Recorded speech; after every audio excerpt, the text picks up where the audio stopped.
Students, last video में हमने बात करी थी परक्यूजिट्स की और उन्हीं परक्यूजिट्स को आज हम कंटिन्यू करेंगे.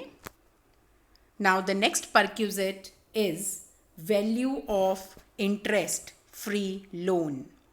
ये लोन आपका एम्प्लॉयर अपने एम्प्लॉय को देता है and that is interest free, 0% interest पे या फिर मार्केट से कम रेट ऑफ इंटरेस्ट पे. आपका जो एम्प्लॉई है उसको इंटरेस्ट का बेनिफिट होता है. दैट मीन्स वो लोन भी यूज़ कर रहा है और उसको इंटरेस्ट पे नहीं करना पड़ रहा या बहुत कम करना पड़ रहा है. So this benefit is also taxable. लेकिन कुछ केसेस में ये इंटरेस्ट का अमाउंट जो परक्यूजिट की फॉर्म में है, दिस विल बी एग्जम्प्टेड. और ये एग्जम्प्टेड कब होगा? व्हेन द अमाउंट जो भी आपका, ये हम ऑलरेडी अपने टैक्स एग्जम्प्टेड परक्यूजिट में भी कर चुके हैं. When the amount of loan given by the employer to the employee is only maximum up to 20,000. 20,000 तक का सिर्फ लोन मिला है, उससे ज़्यादा नहीं है. In that case the interest जितना भी उसको बेनिफिट हुआ है वो सारा का सारा एग्जम्प्टेड होगा. उसके बाद दूसरा रीज़न हो सकता है, दैट इज़ अगर आपके एम्प्लॉय को जो लोन मिला है that is for the purpose of some specific disease, बहुत महंगे खर्चे जिसके होते हैं उनके इलाज के लिए अगर आपका एम्प्लॉय अपने एम्प्लॉयर से कोई लोन लेता है, सो इन दैट केस जितना भी इंटरेस्ट उस पर बनेगा that will be fully exempted. So ये हमारे दो सिचुएशंस हैं. लेकिन डिजीज़ वाले केस में मैं एक एडअप करना चाहूँगी कि याद रखिएगा, आपके पर्सन एम्प्लॉयर ने एम्प्लॉय को लोन दिया है बीमारी के लिए और उस एम्प्लॉय ने फर्दर उसी बीमारी के लिए कोई फर्दर इंश्योरेंस भी करवाया हुआ है. अगर आपका एम्प्लॉयर एम्प्लॉय को लोन देता है तो अभी हमने कहा कि वो एग्जम्प्टेड है जितना भी इंटरेस्ट उस पर बनता है. लेकिन वो एग्जम्प्टेड तब होगा जब आपके एम्प्लॉय को वो पैसा हेल्थ इंश्योरेंस से नहीं मिलेगा. लेकिन अगर आपके एम्प्लॉय को हेल्थ इंश्योरेंस से भी पैसा रिकवर हो जाता है तो जितना पैसा आपकी हेल्थ इंश्योरेंस से आपके एम्प्लॉय को रिकवर हुआ उस अमाउंट तक जितना भी लोन है उसका अमाउंट हम माइनस कर देंगे. I take one example. For example, आपका 1,00,000 रुपए का लोन दिया है आपके एम्प्लॉयर ने अपने एम्प्लॉय को. किस पर्पस से? स्पेसिफाइड डिजीज के लिए. और ये पैसा आपका हेल्थ इंश्योरेंस से भी आपके एम्प्लॉय को मिल जाता है. फॉर एग्जाम्पल, उसको मिला 60,000. अब 1,00,000 मिला उसको सेम बीमारी के लिए. कहाँ से? From the employer. और सेम बीमारी के लिए मिला फ्रॉम द हेल्थ इंश्योरेंस 60,000. तो याद रखिएगा 1,00,000 में से 60,000 आपका आप माइनस कर देंगे. एंड अब लोन जो है एक तरह से हमने दो पार्ट्स में डिवाइड कर दिया. One is 40,000 and one is 60,000. यानी 40,000 जो आपका हेल्थ इंश्योरेंस से उस पर्सन को रिकवर नहीं हुआ, इस पे जितना भी इंटरेस्ट बनेगा this will be fully exempted. लेकिन 60,000 का जो लोन है जिसका अमाउंट उसको हेल्थ इंश्योरेंस से रिकवर हो गया, उस पे जितना भी इंटरेस्ट बनेगा दैट विल बिकम टैक्सेबल. ये हमें ध्यान में रखना है जब भी हम कैलकुलेशन करेंगे. लेकिन अब ये इसके अलावा दो सिचुएशंस के अलावा, यानी 20,000 से ज़्यादा भी लोन है और आपने लोन बीमारी के लिए नहीं लिया, तो in that case it can be for your motor car या अपने बच्चों के एजुकेशन के लिए या अपने पर्सनल कोई खर्चों के लिए, कोई भी किसी भी रीज़न से आप लोन ले सकते हैं. इन दिस केस आपका इंटरेस्ट जो है दैट विल बिकम टैक्सेबल. अब ये इंटरेस्ट जो है इसको कैलकुलेट कैसे करेंगे? क्योंकि इन रियल असलियत में तो आपका एम्प्लॉई अपने एम्प्लॉयर को कोई इंटरेस्ट पे नहीं कर रहा.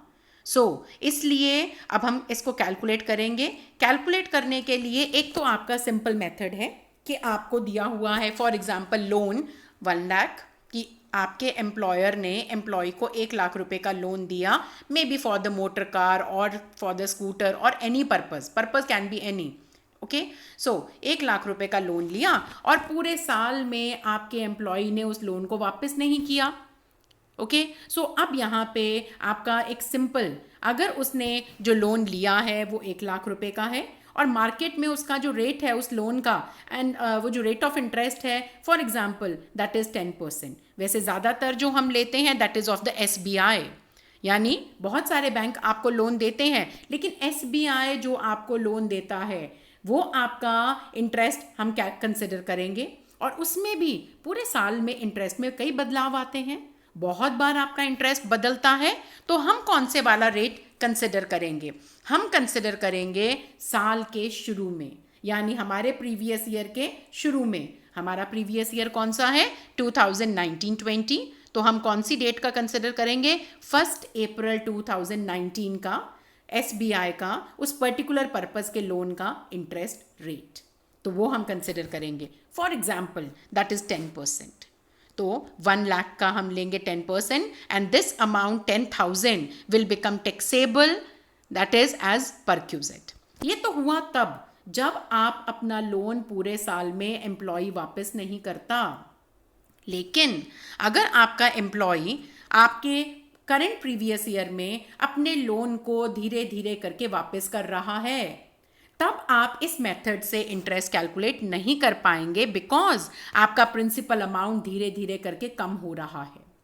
तब हम जो तरीका यूज़ करेंगे वो हमारा इस इलस्ट्रेशन में समझाया गया है। So this illustration is again from your book illustration 15। Ram borrowed 1 lakh on 1 मई 2019, अप्रैल में नहीं लिया, मई में लिया है, from his employer to purchase a car. He started repayment of loan. लेकिन अब रीपेमेंट उसने कब से शुरू करी, 1 जून से। अब ध्यान रखिएगा, अप्रैल में आपका साल शुरू हुआ, लेकिन अप्रैल में आपने लोन नहीं लिया, मई में आपने लोन लिया, और उसकी किस्तें जो आप वापस कर रहे हैं, इंस्टॉलमेंट्स आप वापस कर रहे हैं, दैट यू स्टार्टेड फ्रॉम 1 जून, यानी मई में आपने कुछ वापस नहीं करा। ये चीज़ें आप याद रखिएगा। और इंस्टॉलमेंट का अमाउंट कितना है, 1000 पर मंथ, हर महीने आप 1000 वापस करेंगे। Okay, now in the following circumstances determine the taxable amount of interest for the assessment year 2020-21, assuming that the rate of interest on car loan, okay, charged by SBI is 10% per annum. अब आपको 2 situations दी हैं। पहला कि बिल्कुल भी आपका employer interest charge नहीं कर रहा, तो सारा का सारा 10% will become exempted, okay, that will become taxable. और दूसरा क्या है, the employer charges interest at the rate of 5%, लेकिन अब दूसरे वाले केस में क्या है, मार्केट रेट है 10%, आपका एम्प्लॉयर आपसे चार्ज कर रहा है 5%, तो आपके एम्प्लॉय को कितना बेनिफिट हुआ, ओनली 5%। पहले वाले में 10% का पूरा फायदा और सेकंड वाली सिचुएशन में 5% का पूरा फायदा। लेकिन ये सब कुछ हम कैलकुलेट कैसे करेंगे, क्योंकि हमारा जो प्रिंसिपल अमाउंट है वो पूरे साल में बदल रहा है। सो यहाँ पे हम फॉर्मूला या किस तरह से हम कैलकुलेशन करेंगे, please go through this solution. इसमें क्या करेंगे, सबसे पहले आप कैलकुलेट करेंगे जब आपने लोन लिया, यानी जब से आपने लोन लिया उस महीने से साल के आखिर तक, ओके, उस महीने से साल के आखिर तक आप हर महीने का मैक्सिमम आउटस्टैंडिंग बैलेंस निकालेंगे, यानी पूरे महीने के बाद महीने की आखिरी तारीख में कितना प्रिंसिपल अमाउंट बचा हुआ है, ये आप कैलकुलेट करेंगे हर महीने की आखिरी तारीख में। और कब तक करेंगे, पूरे साल के आखिर तक। अब हमने लोन कब लिया था, मई में, तो सबसे पहला महीना हमारे लिए क्या होगा, 31 मई 2019, जिसमें हमने कोई लोन रीपे नहीं किया, तो पूरा का पूरा मैक्सिमम आउटस्टैंडिंग प्रिंसिपल अमाउंट कितना है, 1 लाख।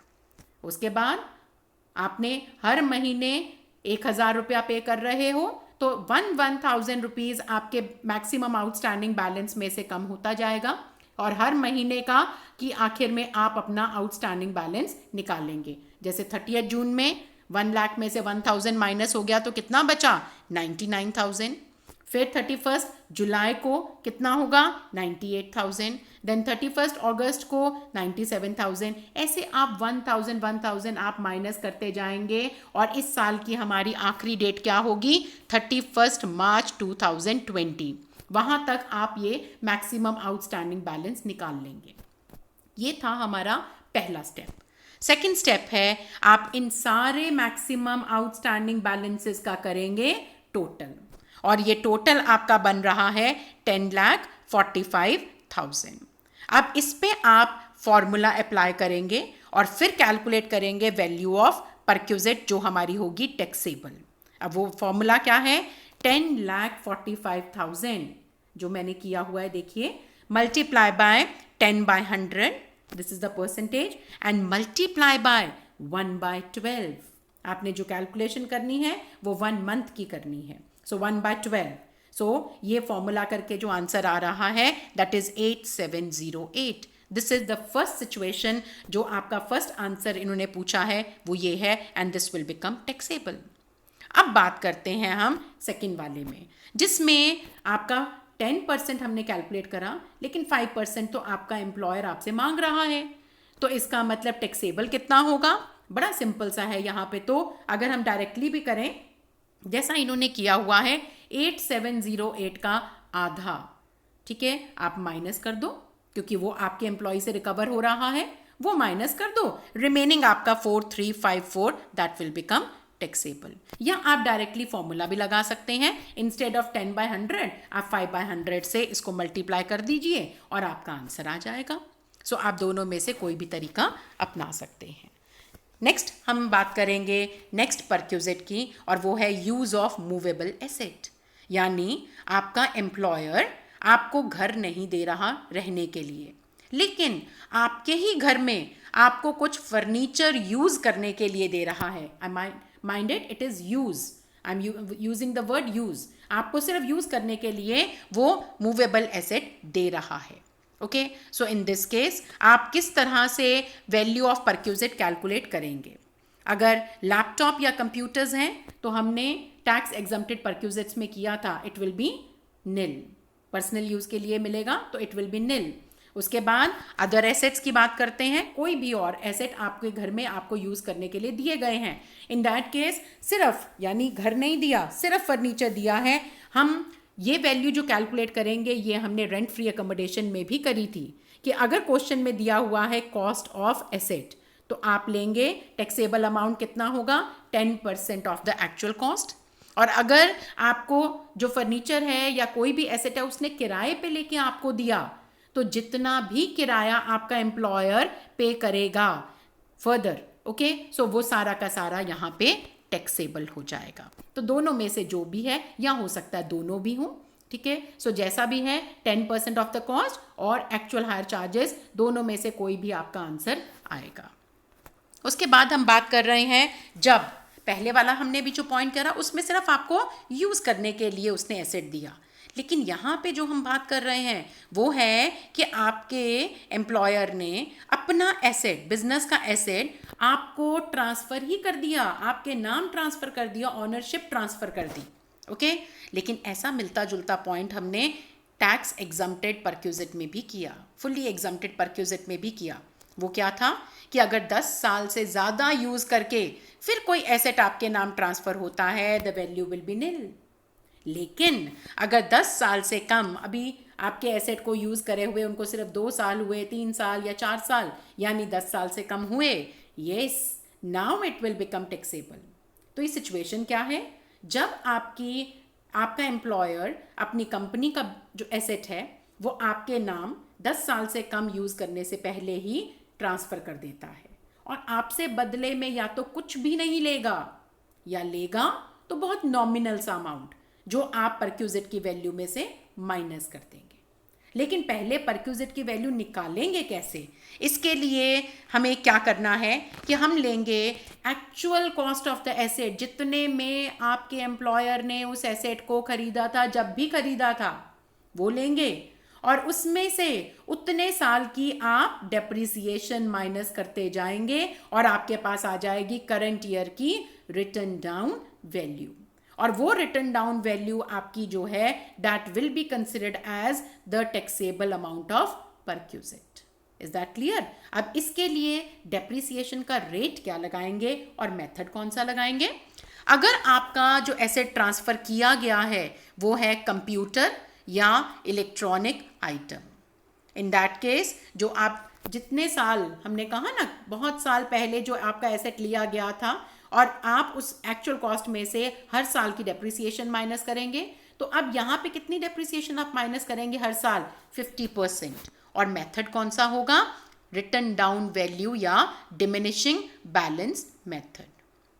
सिमिलरली मोटर कार, अगर आपके नाम कंपनी की मोटर कार ट्रांसफर हो गई है और अभी 10 साल से ज़्यादा नहीं हुए, तो in that case 20% of the written down value, okay, method is written down value और डिमिनिशिंग बैलेंस मेथड, तो ये डेप्रिसिएशन का रेट है। उसके बाद any other asset, for example furniture, तो इस केस में आपका परसेंटेज कितना होगा डेप्रिसिएशन माइनस करने का? 10%। और मेथड कौन सा होगा? स्ट्रेट लाइन मेथड, ओके, और या फिर हम जिसको कह सकते हैं फिक्स्ड इंस्टॉलमेंट मेथड। अब ये माइनस करने के बाद जो करंट ईयर की आपकी रिटन डाउन वैल्यू आएगी that will become taxable as taxable perquisite. उसके बाद हम बात करेंगे कुछ पर्सनल एक्सपेंडिचर बेनिफिट्स की, जैसे sweeper, gardener, watchman, personal that is attendant. अगर जितना भी इनका खर्चा आपका एम्प्लॉयर पे करेगा, ओके, आपको ये फैसिलिटी भी दी है, यानी अपॉइंट भी उसने किया और उनकी सैलरी भी वही पे कर रहा है। सो जितनी भी सैलरी वो पे करेगा the whole amount will become taxable, okay, but this will be taxable only in the case of specified employee, जैसा हमने पहले पढ़ा था। उसके बाद नेक्स्ट इसी से मिलता जुलता है गैस, इलेक्ट्रिसिटी एंड वाटर। अब गैस, इलेक्ट्रिसिटी एंड वाटर में अगर उसके अपने ओन सोर्सेज हैं, यानी आपकी जो एम्प्लॉयर है उसका अपना मैन्युफैक्चरिंग यूनिट है कुछ ऐसा, तो in that case the value और the taxable amount of perquisite will be the manufacturing cost per unit, okay. So जितनी आपके पास जो रिसोर्सेज उसने दिए हैं उनकी मैन्युफैक्चरिंग कॉस्ट पर यूनिट क्या थी, ओके। सो जितने यूनिट आपने कंज्यूम करे उससे आप मल्टीप्लाई कर देंगे। अदर सोर्सेज के केस में amount paid to the outside agency. In case of the other sources, अगर उसने बाहर से बिजली ली है, बाहर से गैस सप्लाई करी है, बाहर से पानी सप्लाई करवाया है, तो आपका कितना बिल वो पे कर रहा है आपके घर के लिए, so that whole amount will become taxable, okay. So again ये दोनों जो तरह के हमने खर्चे करे हैं ये सिर्फ टैक्सेबल होंगे इन the case of specified employee, लेकिन ये सारे खर्चे जो मैंने इस पॉइंट में पूरे में पढ़े हैं, इस स्लाइड में पढ़े हैं, अगर वो सारे खर्चे या उनकी जिम्मेवारी आपका एम्प्लॉई खुद लेता है, यानी sweeper, gardener, watchman, personal attendant, या गैस का कनेक्शन, इलेक्ट्रिसिटी का जो कनेक्शन या वाटर का कनेक्शन, सब कुछ एम्प्लॉई के खुद के घर का है, यानी खुद उसने जो है ये लायबिलिटी ली है, खुद इनको अपॉइंट किया है, खुद ये सारे कनेक्शंस लिए हैं, लेकिन इनके खर्चे पे कर रहा है आपका एम्प्लॉयर। तो पॉइंट आ जाएगा personal liability paid by the employer, and in this case it will be taxable for all the type of employees. Now personal expenditure benefit next हम ले रहे हैं, this is children education. Yes, children education के case में हम देखेंगे कि educational institution किसका है। हम पहले बात करते हैं अगर एजुकेशन फैसिलिटी कौन प्रोवाइड कर रहा है, एम्प्लॉयर, और उस स्कूल में आपके एम्प्लॉई के अपने बच्चे भी पढ़ रहे हैं और उसके डिपेंडेंट भाई बहन भी पढ़ रहे हैं, ओके। सो अगर अपने बच्चे पढ़ रहे हैं एम्प्लॉय के, देन इन दैट केस अगर एम्प्लॉय के अपने बच्चे एम्प्लॉयर के इंस्टीट्यूशन में पढ़ रहे हैं, देन इन दैट केस हमें देखना पड़ेगा कि एम्प्लॉयर जो उनके लिए खर्चा कर रहा है, ओके, वो कितना है। Is it maximum up to 1000 per month, ठीक है। सो इन दैट केस अगर 1000 रुपये से कम है या 1000 तक मैक्सिमम पर मंथ है, okay, so in that case जो आपका परक्यूजिट का अमाउंट होगा that will become exempted fully. लेकिन अगर 1000 रुपया पर मंथ से ज़्यादा का खर्चा आपका एम्प्लॉयर एम्प्लॉय के बच्चों के लिए कर रहा है, then it will become taxable, okay. ऐसे ही अगर उस स्कूल में उसके भाई बहन यानी एम्प्लॉय के डिपेंडेंट भाई बहन पढ़ रहे हैं, so in that case it will always be fully taxable. अब ये टैक्सेबल अमाउंट हम कैसे निकालेंगे, बिकॉज एम्प्लॉय कोई खर्चा पे नहीं कर रहा, कोई फीस पे नहीं कर रहा, तो आप टैक्सेबल वैल्यू ऑफ परक्यूजिट कैसे निकालेंगे? इसके लिए हम देखेंगे कि सिमिलर लोकेलिटी में, सिमिलर लोकेलिटी में सिमिलर स्कूल, अगर वहां पे आपका एम्प्लॉय का बच्चा पढ़ता तो उस पर्टिकुलर क्लास की फीस कितनी होती। सो हम ये सारा कुछ फाइंड आउट करेंगे, यानी जैसा स्कूल आपका एम्प्लॉयर का है वैसे ही स्कूल अगर बाहर आपका कहीं पे उस लोकेलिटी में, सिमिलर लोकेलिटी में सिमिलर फैसिलिटीज़ के साथ होता, तो एम्प्लॉय के बच्चे वहाँ पे पढ़ते या उसके डिपेंडेंट्स वहाँ पे पढ़ते, तो तब वहाँ पे उस क्लास की फीस कितनी होती। That will be considered as the value of benefit या perquisite and that will become taxable.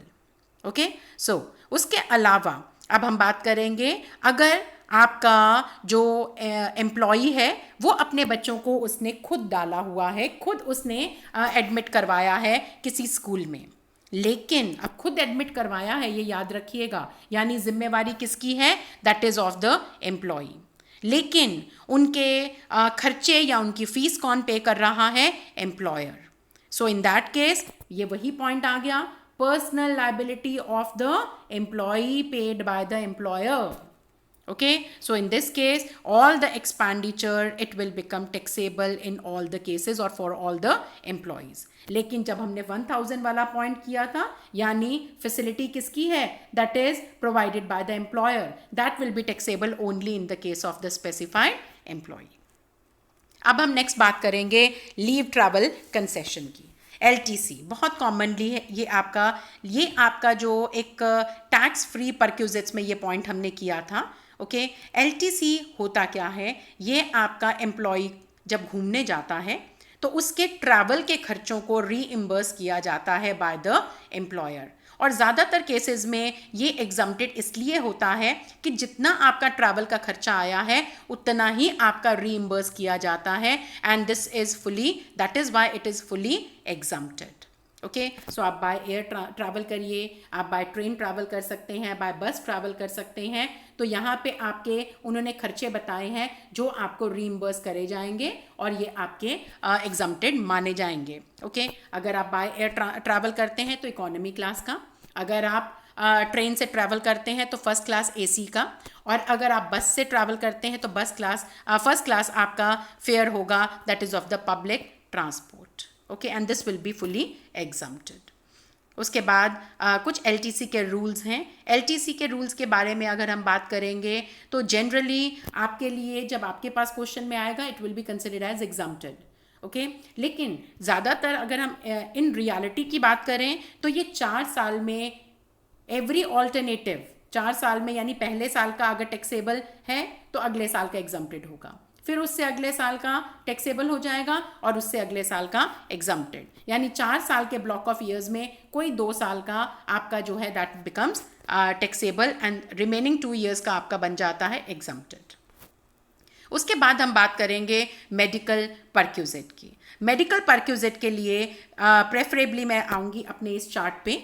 Medical benefits के लिए आपको, यानी या तो आपको मेडिकल अलाउंस मिल सकता है या मेडिकल बेनिफिट। अगर मेडिकल अलाउंस दिया है that will always be fully taxable, लेकिन अगर मेडिकल बेनिफिट दिया है it can be fully exempted, और टैक्सेबल भी होगा तो बहुत रेयर केसेस में होगा।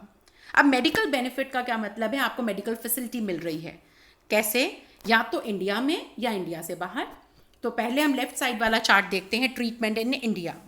तो एग्जम्प्टेड कब कब है, व्हेन द ट्रीटमेंट जो आप इलाज करवा रहे हैं वो कहाँ पे करवा रहे हैं, दैट इज़ आपके एम्प्लॉयर के खुद के हॉस्पिटल में। उसके बाद ये एग्जम्प्टेड कब होगा, जब आपका इलाज हो रहा है सरकारी या जो लोकल अथॉरिटी म्यूनिसिपैलिटी के हॉस्पिटल में। या फिर आपका एग्जम्प्टेड कब होगा, जब आप इलाज करवा रहे हैं बहुत स्पेसिफिक बीमारियों का। ओके, और ये स्पेसिफिक क्यों कह रही हूँ मैं, these are specified by the income tax department. Okay, so आप ऐसे में कोई इलाज करवा रहे हैं, या फिर इन सब का के लिए आपने जो इंश्योरेंस करवाया हुआ है उसका प्रीमियम पे कर रहा है आपका एम्प्लॉयर। तो ये सारे केसेस हैं दैट इज फुली एग्जम्प्टेड के। अब हम बात करेंगे ट्रीटमेंट आउटसाइड इंडिया। अब ट्रीटमेंट आउटसाइड इंडिया के केस में क्या ये सारा का सारा खर्चा जितना भी हमारा फॉरेन कंट्री में इलाज कराने पे आएगा सारा एग्जम्प्टेड है? नहीं, यहाँ पे कुछ रिस्ट्रिक्शंस हैं। अब वो रिस्ट्रिक्शंस क्या हैं? पहला, expenses incurred by the employer on the medical treatment of an employee or his family member। आपका एम्प्लॉय का इलाज या उसके परिवार का इलाज, परिवार में किसी का इलाज is fully exempt to the extent, वो एग्जम्प्ट तो हो सकता है लेकिन कहाँ तक एग्जम्प्ट होगा? जितना आरबीआई अप्रूव करेगा, ओके, सिर्फ वहां तक एग्जम्प्टेड होगा। अगर उससे ज्यादा आपका बेनिफिट आपको मिला है that will become taxable. Next आ जाइए, expenses incurred by the employer on travel and stay, okay, on travel and stay abroad of the patient and one attendant. सिर्फ दो लोगों का खर्चा यहाँ पे कंसिडर किया जाएगा। कौन? एक तो पेशेंट खुद और एक अटेंडेंट, ओके। और कौन कौन से खर्चों की हम बात कर रहे हैं? That is travel and stay. So ये दोनों को हम नीचे सब पार्ट्स में हम पढ़ेंगे। सबसे पहले, the expenditure on medical treatment and stay abroad is exempt, okay. Medical treatment और स्टे अब्रॉड, जो पहले वाला पॉइंट भी हमने किया था, और स्टे, इन दोनों के लिए कंडीशन सेम है। और वो कंडीशन क्या है? ये एग्जम्प्टेड होगा उतना जितना आरबीआई अलाउ करेगा, उससे ज़्यादा टैक्सेबल हो जाएगा। लेकिन बात करते हैं आप ट्रैवल की, okay. Expenses incurred on the travel of the patient and one attendant is fully exempt, पूरी तरह से एग्जम्प्ट होगा, लेकिन एक कंडीशन के समय। और वो कंडीशन क्या है आपकी?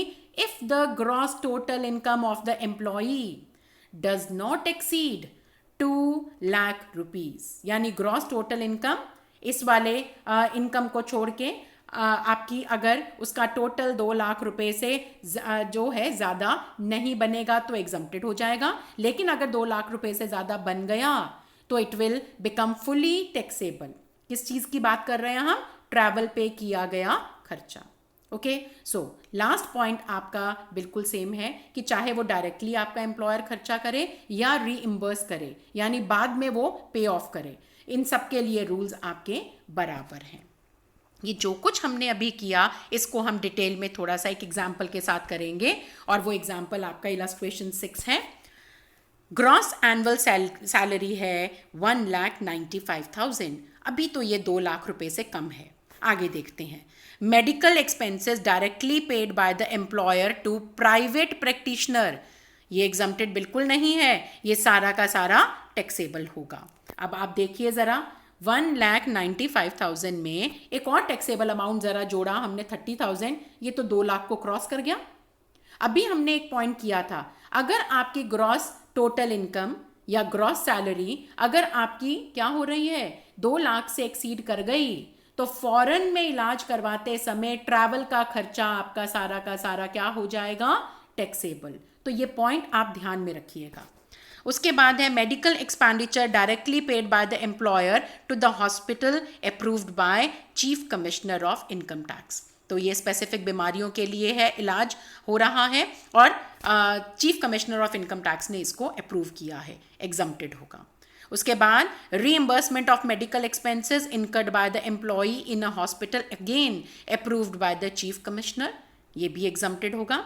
उसके बाद एक्सपेंडिचर ऑन ट्रैवलिंग अब्रॉड, अब आप देखिए 2 लाख से ज़्यादा हो गया ना आपका, 1,95,000 और 30,000, वो तो 2 लाख को क्रॉस कर गया। तो इसका मतलब ये ट्रैवलिंग वाला खर्चा जो फॉरेन में हो रहा था, this will become fully taxable. उसके बाद आ जाइए, expenditure incurred on stay and treatment abroad. अब ट्रीटमेंट अब्रॉड और स्टे के लिए क्या रूल था? जितना आरबीआई अप्रूव करेगा उतना exempted, remaining will become taxable. तो ज़रा आप देखते हैं खर्चा हुआ कितना? 1,50,000। नेक्स्ट पॉइंट देखिए ज़रा, आरबीआई ने अप्रूव करा है सिर्फ 1 लाख, तो एग्जम्प्टेड कितना होगा 1,50,000 में से? 1 lakh, remaining 50,000 will become taxable.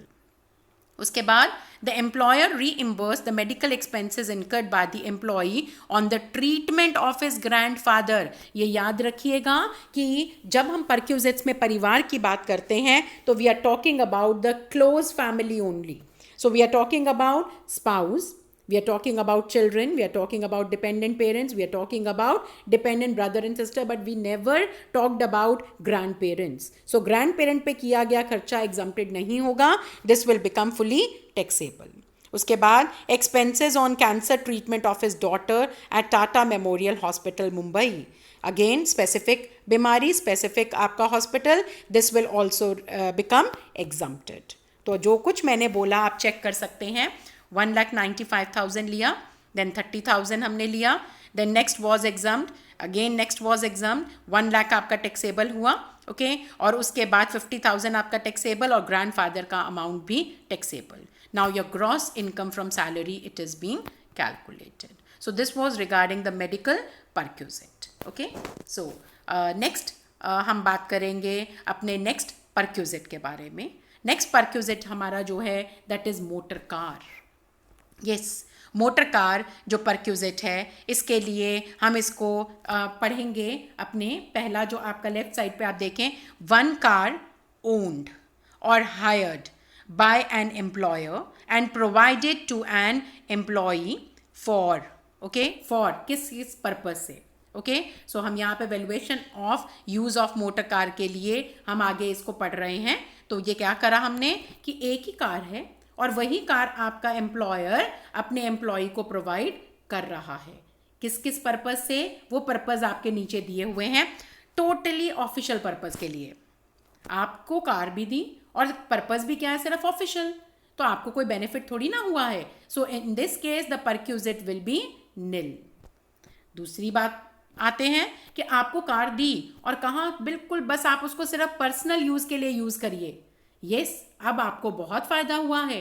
तो यहाँ पे अब आप कैसे कैलकुलेशन करेंगे परक्यूजिट की. Yes, it will become taxable. तो इसमें क्या आपका कैलकुलेशन कैसे होगी, actual expenditure on running and maintenance, यानी जितना भी एक्सपेंडिचर आपका एम्प्लॉयर कर रहा है वो, उसके अलावा ड्राइवर भी अगर दे रहा है तो ड्राइवर की सैलरी भी, और साथ में डेप्रिसिएशन की अमाउंट भी ऐड होगी. That is 10% of the that is cost of the asset. या फिर अगर उसने किराए पे लेके आपको कार दी है तो सारा का सारा किराया, यानी एक्चुअल एक्सपेंडिचर जो पेट्रोल और वियर एंड टीयर पे है, ड्राइवर की सैलरी और उसके अलावा डेप्रिसिएशन 10%, और साथ में आपका आ गया अगर कोई किराया है तो वो किराया. ये सबका टोटल करके आ जाएगा टैक्सेबल अमाउंट. लेकिन अगर आपको दिया है दोनों पर्पस के लिए, मिक्स्ड यूज़, आपको कार दी है और आपको कह दिया गया ऑफिशियली भी यूज़ करिए और पर्सनली भी यूज़ करिए, तो आपका ये मिक्स्ड यूज़ में देखेंगे हम ये फर्दर डिवाइडेड है. देखो ज़रा, मिक्स्ड यूज़ वाला फर्दर डिवाइडेड है. कैसे, दैट इज़ हमें यहाँ पे देखना पड़ेगा खर्चे कौन पे कर रहा है. अगर खर्चे आपके पे कर रहा है एम्प्लॉयर तो क्या होगा, running and maintenance are borne by the employer. अगर आपके खर्चे एम्प्लॉयर पे कर रहा है तो हमें देखना पड़ेगा कार कौन सी है, छोटी कार है या बड़ी कार है. अगर छोटी कार है so in that case the taxable amount is fixed and that is 1800 per month. Okay, लेकिन अगर बड़ी कार है तो नेचुरली परक्यूजिट का अमाउंट भी बढ़ जाएगा and that will B 2400 per month. और अगर साथ में ड्राइवर भी मिला है तो दोनों वैल्यूज़ में से, दोनों वैल्यू में 1800 में भी और 2400 में भी आप 900 पर मंथ और ऐड कर देंगे.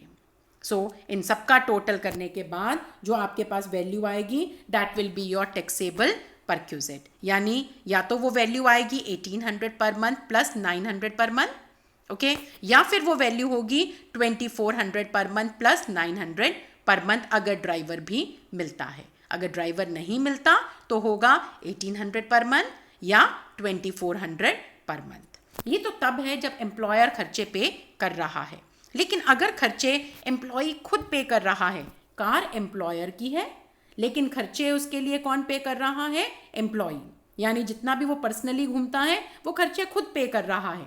Okay, so in that case if the expenditure is made by the employee himself, तो छोटी कार के लिए अमाउंट टैक्सेबल कितना होगा, 600 पर मंथ, और बड़ी कार के लिए 900 पर मंथ. और इसमें वही ड्राइवर अगर मिला है तो 900 पर मंथ दोनों में जो भी वैल्यू है उसमें आप ऐड कर देंगे और टोटल आपके पास आ जाएगा टैक्सेबल वैल्यू ऑफ परक्यूजिट।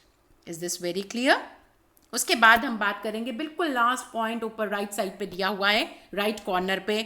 अगर आपको एक कार नहीं दी जा रही, आपको एक से ज़्यादा कारें दी जा रही हैं यूज़ करने के लिए, यानी उन्होंने कह दिया कि ये 3-4 कारें खड़ी हैं, कभी कोई यूज़ कर लो, कभी कोई यूज़ कर लो for mixed purposes. Now more than one car provided to an employee for private and official use। अब एक से ज़्यादा कारें हैं, सपोज करिए आपके पास 3 कार हैं, ओके? तो 3 में से प्लीज़ 3 में से कौन सी वाली कार, आप एक कार ढूंढेंगे जिसकी कॉस्ट सबसे ज़्यादा है, जिसकी कॉस्ट सबसे ज़्यादा है, ओके? ऐसी कार को आप ढूंढेंगे और आप उस कार को ट्रीट करेंगे, that is for treat one car for both use, okay, and all the other cars will be treated as the personal use। यानी अभी हमने किया था ना, अगर दोनों यूज के लिए है तो क्या होगा 1800 या 2400, और अगर आपका पर्सनल यूज के लिए है तो हम एक्चुअल खर्चे, डेप्रिसिएशन, ये सब चीज़ें ऐड करेंगे। तो मैं उसकी बात कर रही हूँ। तो मैंने क्या कहा, अगर 3 कारें हैं, जो सबसे ज़्यादा वैल्यू की कार है उसको तो आप मान लीजिए it is used for both the purposes, यानी उसकी परक्यूजिट की वैल्यू फिक्स्ड हो जाएगी। लेकिन जो कम कॉस्ट की कारें हैं उनका आप ले लीजिए कि मान के कि वो पर्सनल यूज़ के लिए हैं, ओके, सिर्फ पर्सनल यूज़ के लिए हैं, उनके एक्चुअल एक्सपेंडिचर्स को आप ऐड करिए and that will become taxable, okay. So इस तरह से टैक्सेबल अमाउंट हम कैलकुलेट करेंगे when the car is of the employer. अब हम बात करते हैं नेक्स्ट पॉइंट की, car is owned by the employee. जो ऊपर हमने सारे पॉइंट्स करे थे वो किस बात के करे थे, when the car is owned और हायर्ड बाय द एम्प्लॉयर, और आपके एम्प्लॉय को यूज करने के लिए दी गई हैं। अब हम बात कर रहे हैं, कार तो है एम्प्लॉय की, लेकिन खर्चे कौन पे कर रहा है, दैट इज द एम्प्लॉयर। तो personal liability paid by the employer क्या हो जाएगा, taxable for all the type of employees.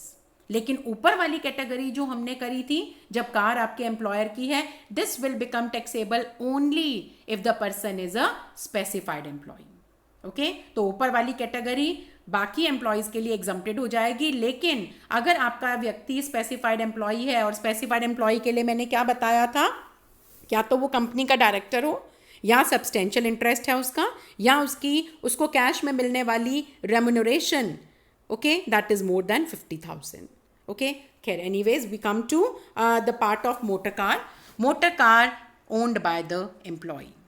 अब इसमें वही fully official use nil, fully personal use, अगर फुली पर्सनल यूज है तो यहाँ पे आपका टैक्सेबल अमाउंट कैलकुलेट करने के लिए amount reimbursed, okay, that is अगर आपका फुली पर्सनल यूज के लिए है, in that case perquisite value, okay, minus amount रीइम्बर्स्ड।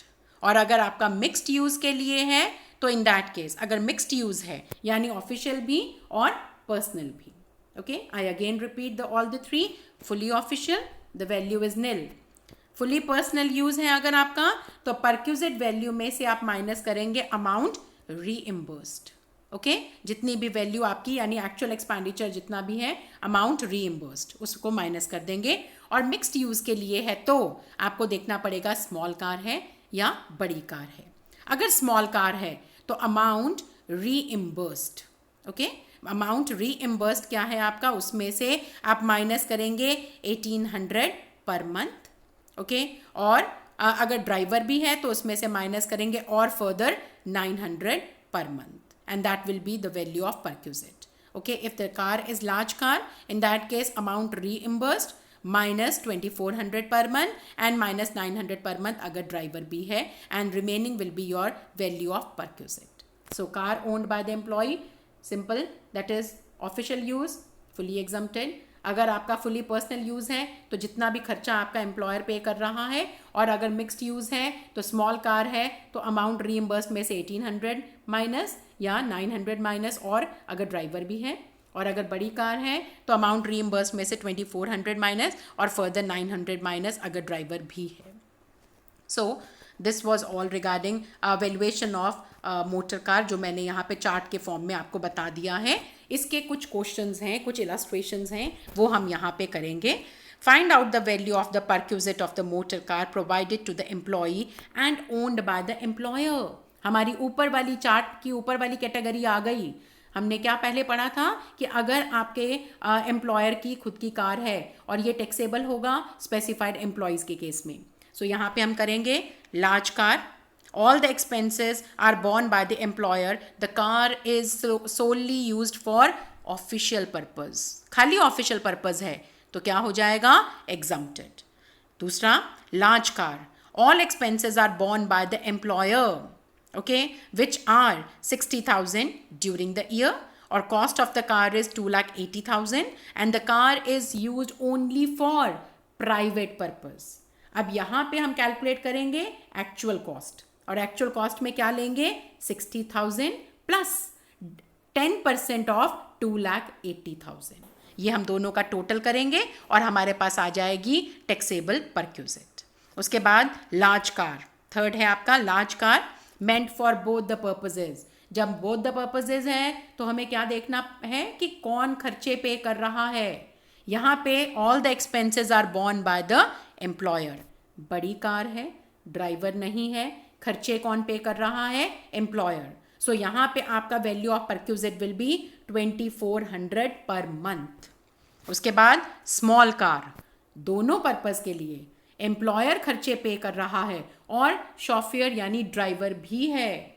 सो यहाँ पे value of perquisite will B 1,800 per month plus 900 per month. तो ये टैक्सेबल अमाउंट्स मैं आपको बता रही हूँ. उसके बाद लास्ट आपका है 2 स्मॉल कार्स आर प्रोवाइडेड. अब एक कार नहीं मिल रही, 2 कारें मिल रही हैं. ओके, सो अब आपका एक से ज़्यादा कार आपको यूज़ करने के लिए मिल रही है फॉर बोथ द पर्पजेज. तो मैंने क्या कहा था कि जो ज़्यादा कॉस्ट की कार है उसको आप मान लीजिए कि वो आपको दोनों पर्पज़ के लिए मिल रही है. अब ज़रा देखो, पहली वाली कार की कॉस्ट 3 लाख है, दूसरे वाले की 2,80,000 है. तो ज़्यादा वाली कौन सी है? फर्स्ट वाली. तो फर्स्ट वाली को हम ये मान के चलेंगे कि ये एम्प्लॉयर के द्वारा दी गई कार है और जिसको आप दोनों पर्पस के लिए यूज़ कर रहे हैं, और बड़ी कार है, और या sorry it is a small car. Small car है तो यहाँ पे अब आपका ड्राइवर नहीं है, तो हम क्या मानेंगे? एक कार की, फर्स्ट कार की वैल्यू 1,800 पर मंथ. ये फर्स्ट कार की वैल्यू हम मानेंगे क्योंकि हम क्या मान रहे हैं? हम ये मान के चल रहे हैं कि फर्स्ट वाली कार दोनों पर्पस के लिए यूज़ हो रही है. और इसके लिए टिप मैंने आपको क्या दी कि आपने चुनना कैसे है कि जो ज़्यादा वैल्यू की कार है उसको आप मान लीजिए दोनों पर्पस के लिए. And because it is a small car तो हमारी फिक्स्ड वैल्यू है and that is 1,800 per month. दूसरी वाली कार की ट्रीटमेंट आप बिल्कुल वैसे करेंगे, ये मानते हुए कि इसको आप सिर्फ पर्सनल यूज़ के लिए कर रहे हैं. यानी आप लेंगे 2,80,000 का क्या चीज़? 10% और उसको ऐड करेंगे 50,000 में. ओके, लास्ट आ जाइए large car, meant for both the purposes and the expenses are borne by the employee. बड़ी कार, दोनों पर्पस, और खर्चे कौन पे कर रहा है? एम्प्लॉई.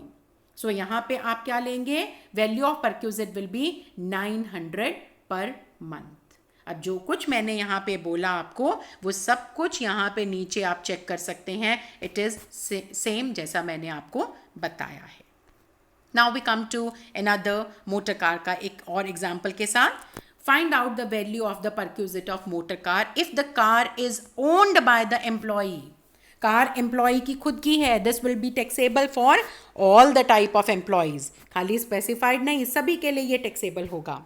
अब यहाँ पे पहला, expenses related to running and maintaining of the car and driver's salary paid by the employer 75,000. The expenses related to the use of the car for business purpose only. सिर्फ ऑफिशियल पर्पस के लिए आपको reimbursement किया गया है. So this will the value will be nil, कुछ भी taxable नहीं होगा. नेक्स्ट आ जाइए, छोटी कार है, स्मॉल कार, दोनों पर्पस के लिए आपको खर्चे मिल रहे हैं.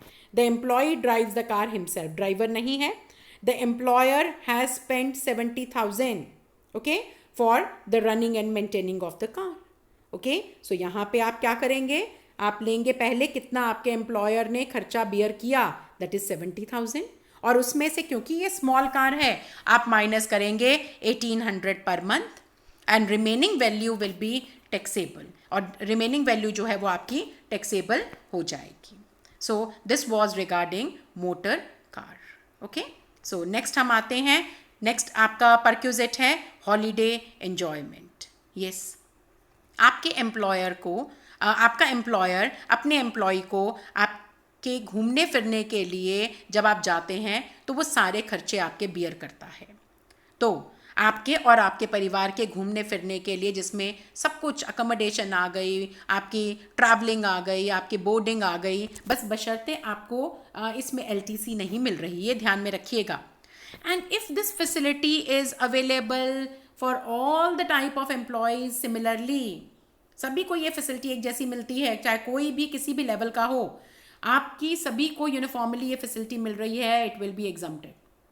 But if it is for specific employees then it will become taxable. Okay, so ये आपका टैक्सेबल होगा. उसके बाद फ्री फूड की फैसिलिटी. फ्री फूड की फैसिलिटी के लिए आपको ध्यान में रखना है, it will be taxable if provided during the working hours at the work place. So तभी टैक्सेबल होगा. ओके, और फ्री फूड की बात कर रहे हैं हम, स्नैक्स की बात नहीं कर रहे, हम ना ही free food at the site की बात कर रहे हैं. We are talking about free food at the work place. Okay, तो ये टैक्सेबल तो होगा, लेकिन टैक्सेबल अमाउंट निकालने के लिए हम क्या करेंगे, अमाउंट इनकर्ड और amount spent bye the employer, उसमें से माइनस करेंगे 50 रुपीज़ पर मील, और साथ में माइनस करेंगे amount recovered from the employ. ये हम माइनस करेंगे and remaining will become taxable. उसके बाद हम बात करेंगे नेक्स्ट परक्यूजिट की, valuation of perquisite in respect of gifts, vouchers और token. If the amount of gift it exceeds 5,000 in aggregate during the previous year, then such excess amount shall be taxable. तो 5,000 तक आपका ये exempted होगा. However, that is if the gift is by way of cash or by way of check. Okay, so it will be fully taxable. The entire amount will be taxable. So ये हमारे कुछ हमें चीज़ें ध्यान में रखनी है जब एम्प्लॉयर आपको इस तरह के बेनिफिट्स देता है. उसके बाद है वैल्यूएशन ऑफ क्रेडिट कार्ड. आपको वो क्रेडिट कार्ड की फैसिलिटी भी देता है, तो आपके स्टेप्स यहाँ पे बताए गए हैं to calculate the amount of perquisite. Find out the expenditure incurred by the employer in respect of the credit card used by the employee or any member of his household, less the expenditure incurred for any official purpose, and less उसमें से the amount recovered from the employee.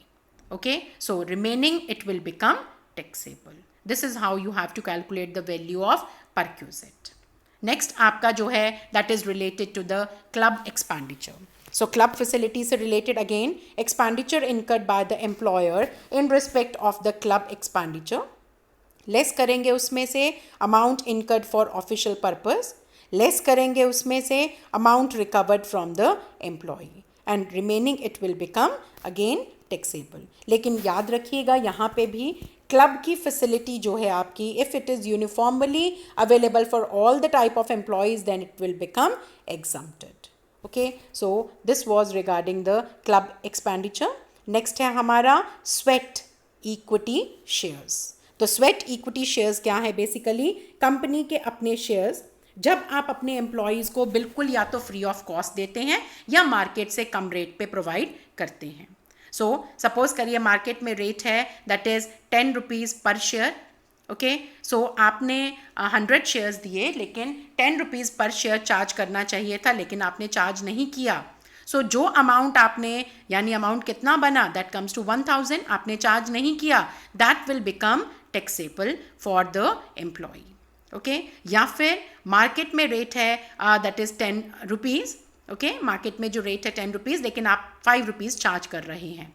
So here it will B 100 multiply by 5 and that comes to that is 500. So 500 it will become taxable. यानी जितना आपके employee से charge नहीं किया जाता, that is a benefit for the employee. Okay, and that will become taxable for the employee. ये आपके हम बात करें तो ये कुछ परक्यूजिट्स थे और परक्यूजिट्स का टॉपिक हमारा यहाँ पे ख़त्म होता है। प्लीज़ आप इसको यहाँ तक रिवाइज करिएगा।